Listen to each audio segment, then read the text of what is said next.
Hi, it's Pete Dassett for Audio Production Tips, and today I wanted to talk to you about digital gain staging. Now, this is something that's come to my attention because for Black Friday this year, Waves brought out a free VU meter that they were giving away for a short time. So I was going on the Waves forums as well as various other places on the internet, and I realised that there's a huge amount of misinformation or confusion going on with what a VU meter actually is or how to utilise it within your digital audio workstation. So I just thought I'd do a quick video to help enlighten you on what they were for and how to best use it to get better recordings and potentially better mixes too. So to start with, I've got this track that I've been working on in my studio, and to save time I've just basically taken all the multi-mic'd elements like several mics on the kick and bounced it down to a stereo stem to make it a little bit more manageable. And I've inserted a VU meter on every single channel. Okay, so what is a VU meter? Now, VU, which stands for volume units, is the oldest form of audio signal level metering. It was designed even before digital audio was invented, and at the time the primary recording mediums were analog tape machines, and in fact it was probably even invented even before they had analog tape and you were maybe printing straight onto an acetate vinyl. So the needs of the time were very different to the needs once you were trying to convert a analogous signal into a series of binary information, which is what digital audio is. Now, back in those days, to get any sort of gain or amplitude and to increase or reduce levels, you had to go through electrical components, and in fact to process your audio in any way you would be going through analog electronics. One of the inherent problems of this is that the more you do to a signal that way, the more likely you are to encounter something called the noise floor. Now, the noise floor is the accumulation of the self noise made by all of the electronics that you're running through. So if you recorded incredibly quietly, you would reduce your signal to noise ratio, and therefore you're likely to hear hiss or other noises in the backgrounds of your recordings. Now, this was obviously not a good thing. And at the other end of the spectrum, if you recorded too loudly, too hot, you would end up distorting your sound. So again, that was equally bad. So these meters were designed to show was an optimal signal strength. And this is why on this VU meter you see that there's a 0 position, and then you go into the red into some positive values. Now, on the VU meter, it's not necessarily bad that you're going into the positive values, it's just that you've gone over what would be considered a optimal level. And in fact, dependent on the quality of your gear, it could even sound nice going into the red.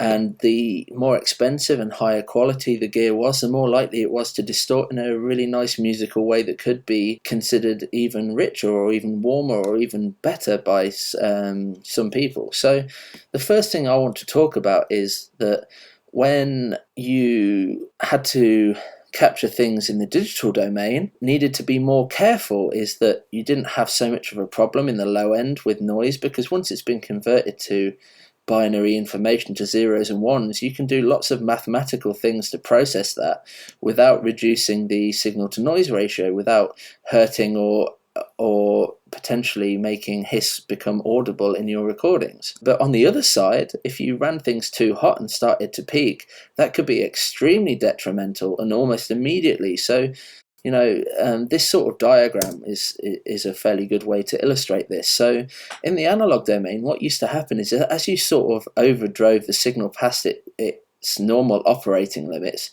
you would end up starting to soft clip the signal, which is where it kind of arcs off, okay? And it arcs off in a way that kind of resembles the original signal. Now, obviously the severity and the amount that you did this meant that it became harder and harder clipping up until the point where it became incredibly distorted and became unusable. But in the digital domain, you get very, very clean amplitude until you reach the clipping point, in which point it tends to hard clip very quickly, you know, round off or truncate or simply chop off the top of the sound. And what this does is it sounds much more nasty and much more unmusical to our ears. So what do I mean by musical or unmusical distortion? So in the way that soft clipping rounds it off and resembles the original wave, that tends to add something called even harmonics, or a higher amount of even harmonics. And what this means is that the extra frequencies that are added are actually important tones in the harmonic series. And the harmonic series really kind of governs some sounds that we find consonant or dissonant, i.e. consonant meaning that they sound nice to our ears, or dissonant meaning they sound unnatural or they sound wrong to our ears. So you can see that analog soft clipping that tended to occur, that it could sound nicer than the hard clipping that tended to occur very quickly when you're in the digital domain and you're clipping converters or other things. Okay, so this meant that our needs were very different. So in the analog domain, before digital audio workstations, you tended to work around an optimal signal level to avoid the noise floor and significant clipping that would be detrimental. But in the digital domain, you weren't so worried about the noise floor, but you were completely, you were really worried about reaching that clipping point, and that would be considered a bad recording practice. So what this meant is that we needed, a different type of meter completely to show digital recording levels than the ones we needed in the analog world before. So what's important to notice here is not just the fact that this goes into positive levels and that 0 is the optimal level, but also that our ears naturally perceive sound and loudness in an average way. So our ears aren't naturally responding to the very short transients or peaks of the sound. We're really responding to the average signal level over a period of time. And now in the analog domain, VU meters or other meters like a dBu meter was showing average signal strength. However, the problem with showing average signal strength is that it wouldn't show very fast instantaneous peaks on the meter.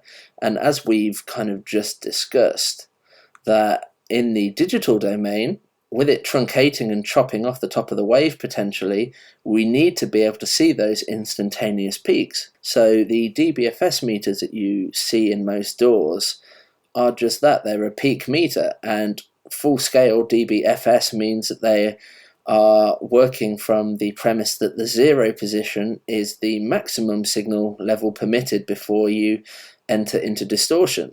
Okay, so this means that you can't really easily compare the average meter of a VU or the types like a dBu of analog meter and the DBFS meters that you get in Pro Tools or other DAWs. So first off, this encounters into problems because you can't just immediately compare a VU level with a digital signal strength. They just don't work. They're incompatible. It's like comparing apples to oranges. Okay, I'm going to explain a little bit later on in this video how some people get confused on this premise and why they get confused, but for now it's just important to know that you can't compare directly VU to DBFS in a very plain way. Okay, so what do we need to know in the digital domain to help make sure that we don't add inadvertent distortion to our recordings? Well, what we need to know is that any time the sound is going to leave the computer and the digital audio workstation go through the digital to analog conversion process,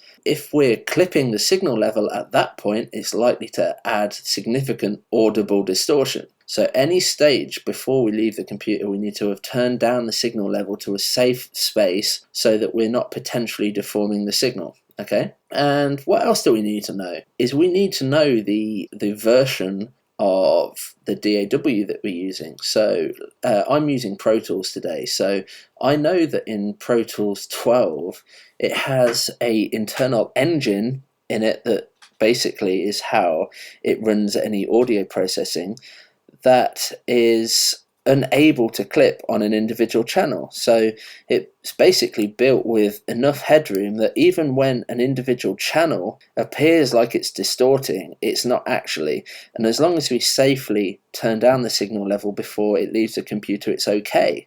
And so, if you were using any hardware inserts to go to outboard equipment, then you would have to make sure you've turned it down for that point. Or you need to know that at your mix bus or master fader, you can't have it clipping there either, otherwise you're going to be potentially adding inadvertent distortion that you don't like. Older DAW versions or different DAWs might not have the facility to work internally to avoid clipping. So, previous versions of Pro Tools several years ago didn't have this feature. So if you were clipping an individual channel and clipping plugins within the digital audio workstation, you were potentially deforming your signal even within it. So I advise that even though it's the case that it's hard to clip internally within Pro Tools or other digital audio workstations, that you should still be running levels that are fairly conservative and would still meet the principles of good gain staging. Okay, and the reason for this is that many times you have plugins that are designed and developed to emulate or sound a lot like classic analog gear. So let's take an example of that. So let's go to harmonic and let's just take the J37 tape machine by Waves. And what you'll see here is that again we've got a VU meter down here. And what that's doing is that this particular emulation is designed to work best at a particular signal strength, which will be the equivalent of 0 VU. So what you want to do is have this meter running around 0 VU, and if you're going higher than that, you're doing that for a good reason, that you're wanting to kind of potentially soft clip that signal or drive it further. But what shouldn't be happening is you're driving it too hot or too low inadvertently, so that you know how best to operate the plugins that you own. This is one of the reasons why a VU meter can come in handy. So let's just quickly assume that we don't have a VU meter. So you don't own a VU meter. How should you set your signal level within your DAW to make sure that you're not running into problems? Well, the first thing is, what I like to do is make sure that wherever all your signals join together. So in this particular case, I have a auxiliary track in Pro Tools called Mix, where what you can see is all my subgroups and my other auxiliaries are outputting to the mix bus. So this is where everything joins before it leaves the computer. And this is the part where you want to make sure that you have plenty of headroom. A, so that you're not inadvertently clipping on the way out, and B, so that you can give the mastering engineer a clean signal with 3 to 6 decibels at least of headroom, so that they have room to do some work to the signal and make it sound even better than it does already. What I would naturally do is that if we're in a case where I play this and we see the mix bus peaking the whole time, I would want to bring all the levels down so that we've got that at least 3 to 6 dBs of headroom before the 0 point, before the clipping point. So let's just listen to this song and see what we've got. Shotgun, lifetime, spend my days in front of the firing line, in front of the firing line. I'm trying to find my way home, but I can't figure it out. Stuck out in the cold. Now I'm not scared of nights, but I'm stuck out with the animals and the ghouls. Why you sit behind your wall? So what you could see there is that it was clipping the mix bus where it all kind of combined and summed together. So what you may have noticed on the edit window here is that I've boosted the clip gain by 7.5 dBs on each channel. Now that was because I'd kind of recorded it with gain staging in mind. So I'm going to just basically go back and set this back to how I like it. Okay, so that's everything back at 0. And now let's just look at the mix bus again. I'm trying to find my way home, but I can't figure it out. If I don't find my way, stuck out in the cold. Now I'm not scared of nights, but I'm stuck out with. So what you could see there is, because I'd recorded it at fairly moderate levels that were fairly applicable, that we've not got a huge problem with the amount of clipping. Now there was the couple of odd little clips, so I'm just going to end up bringing this down just another 2 or 3 decibels to give me some extra room. Now normally it doesn't matter how diligently you're recording things, is that by the time you've stacked everything up and recorded every part, that you're quite often likely to have to turn things down in this way. So great, cool. So now let's listen one more time. In front of the firing line, I'm trying to find my way home, but I can't figure it out. If I don't find my way home, I'll be stuck out in the cold. But now I'm not scared of the night, but I'm stuck out with the animals and the ghouls.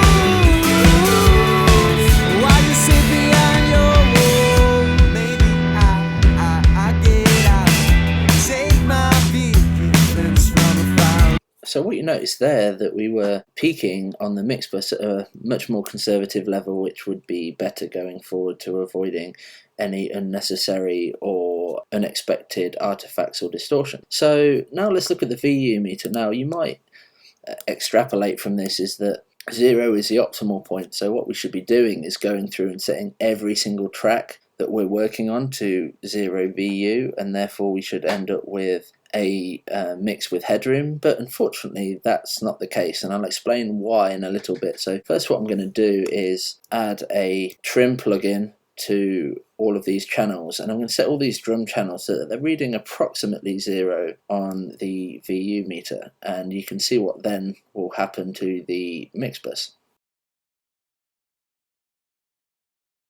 Now I'm not scared of the night, but I'm stuck out with the animals and the ghouls. Why you sit behind your wall? Maybe I get out, take my beacons from the firing line, Let's go start on the firing line. Trying to find my way. Now I'm not scared of the night, but I'm stuck out with the animals and the ghouls. Why you sit behind your wall? Maybe I get out. Now I'm not scared of the night, but I'm stuck out with the animals and the ghouls. Why you sit behind your wall? Maybe I get out, take my beat. Now I'm not scared of the night, but I'm stuck out with the animals.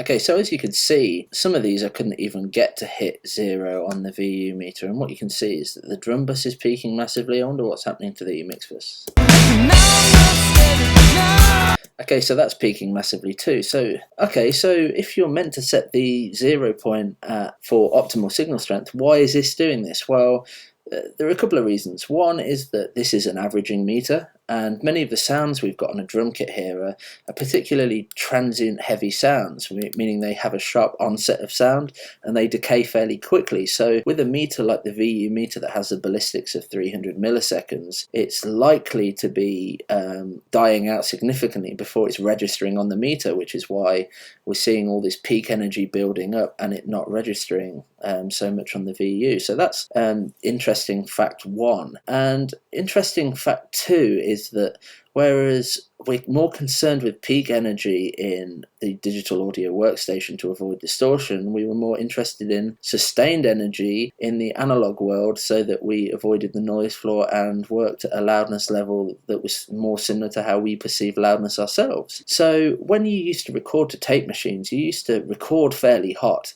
and record fairly close to 0. Okay, so even when you were then sending that back to a mixing console to mix after, you would record every channel hot into the tape machine, and maybe not at 0. Your transient sounds may be still like down at like -6, -10 even, but it was still significantly hitting the meter. And even sounds that you imagined that were going to be recessed far back in the mix, you would have to record hot to avoid the noise floor. And then when you returned it to the console, you would use something called a line trim, to reduce the level to get it more in the range you wanted it for mixing before it hit the EQ or before it hit the compressor or faders on the console itself. Okay, so that's a point to why using VUs and just setting everything to 0 doesn't really work in the way that you want it to or intend it to. So I'm going to suggest a couple of other options about how to use a VU meter to set digital gain levels. So the first thing I'm going to suggest is that let's get rid of all of these VU meters and all of these trims. So we're back to where we started. And instead of anything else, let's just insert it on our mix bus. Okay, so sound field VU meter. Okay, and so what I want to look at now is with this gain staged more appropriately for in the box, I just want to see what the VU meter is on the master fader.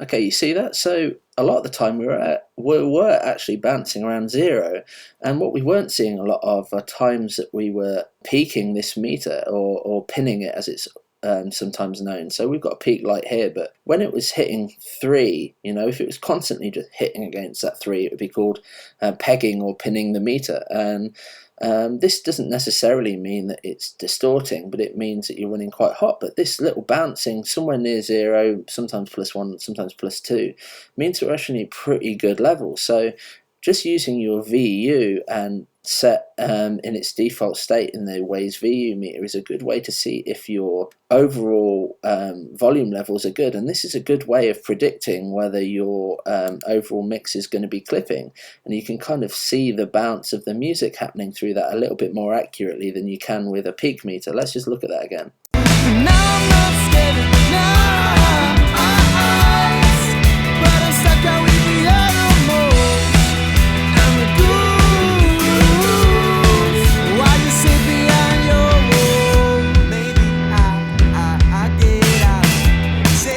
Okay, great. So that's one way to use a VU meter, is put it on your mix bus or master fader and trim down your clip gains or your trims or whatever you're using to reduce the gain on channels until when you play your mix, you're bouncing somewhere around that 0 point. Should leave you plenty of room to 0. And this works because it's, averaging out. So when it's averaging around -18, which is, we know that because the headroom parameter here is 18, so that gives us 18 decibels of headroom to clipping point.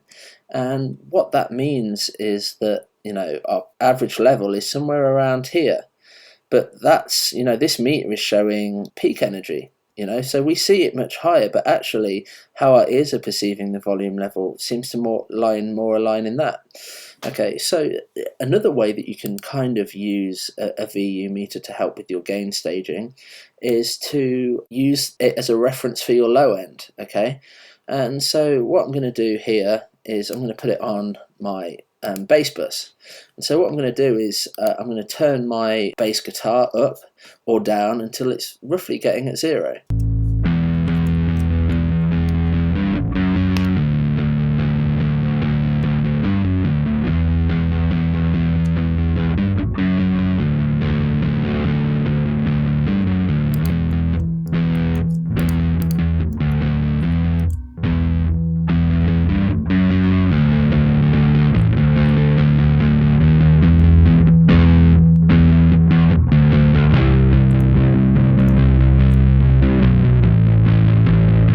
Okay, so what that was probably telling us is that, the way that I sometimes do this, that the bass was perhaps too low the whole time, the bass guitar.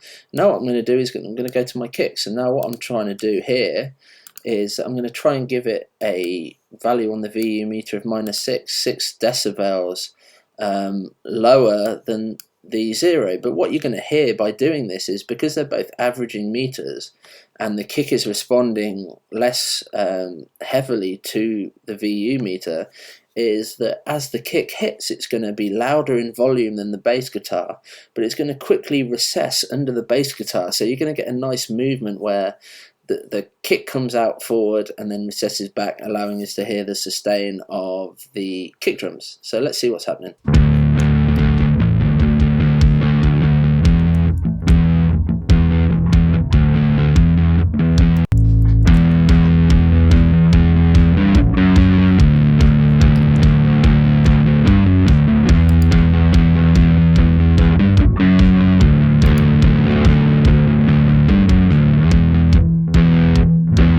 can use that for a starting point for our low end energy, and then we can base the rest of our channels around that, and we should have a good starting point. Now in this particular case, I think that we need to hype the kick drum a little bit, and also kill some sustain in the bass, maybe using a slow attack medium release sort of compression to help make this like groove and move a little bit more easily. But it's kind of a good way to show some relative levels and build around. Now the final thing that I want to illustrate with a VU meter is that often whereas a dBFS meter is always a strict value, 0 is the clipping point, with VU meters in the analog world, they're set to a specific voltage that is considered optimal, which off the top of my head is something like 1.223 volts. But when we're trying to compare digital levels dBFS to VU meter, we need to have a sort of calibration standard. So what this means is if we load that VU meter again, what we can see is headroom written 18 here. So what this means really is that an average digital level of minus 18, and now average level in the digital domain is often called minus 18 dB RMS, meaning root mean squared, which is a way of averaging out over time levels in the digital domain.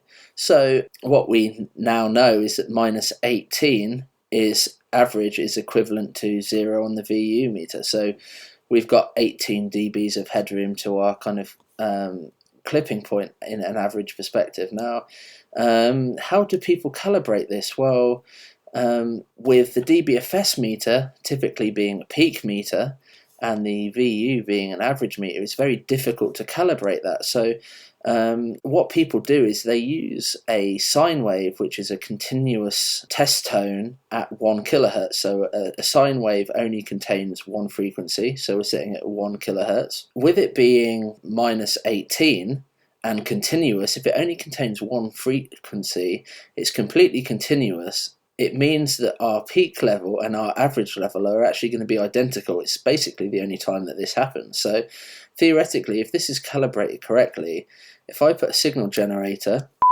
on the channel and I set it to minus 18 here with a sine wave, if I bring up the VU meter, do you see that that's dead on 0? Okay.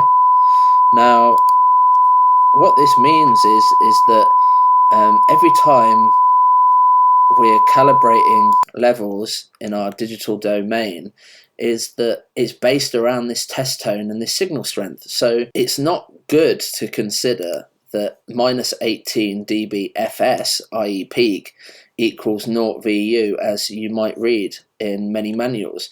And this is only because they're calibrated on these very specific settings, that it's a continuous tone at 1K at minus 18, and this is kind of the only time that peak and average levels are the same, and that allows us to quite clearly state that minus 18 equals 0 VU. So any musical signal is going to have some sort of disparity between its peak reading and its average reading, and something with a very present transient that decays quickly, like any percussive or drum sound, is not going to read anywhere near as much on the VU, which is why this whole system of setting everything to 0 VU just does not work. However, what it is quite nice to do is that if we do have any analog gear we're using, so let's just say that we're using some sort of tape machine. So I'm just going to load the J37 tape onto this. Okay, so I've loaded that on, and I'm just going to load the VU meter into it first.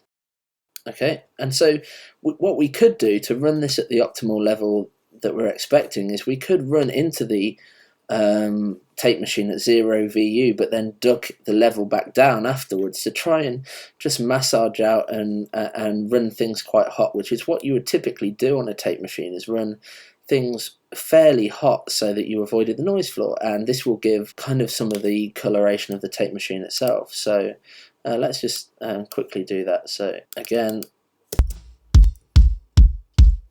I'll put a trim plugin in, get it at 0.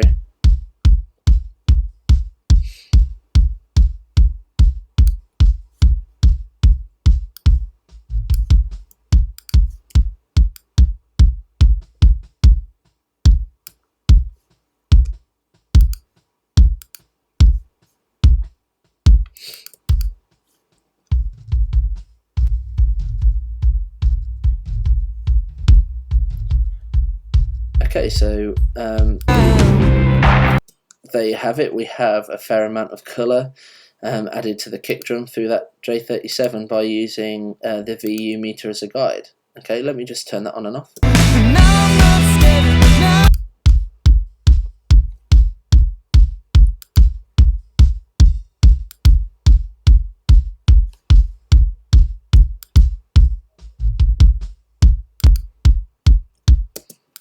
Okay, so I hope that cleared a few things up for you and you better understand what a VU meter is for and how to utilise it in your digital audio workstation. So I'll see you again soon.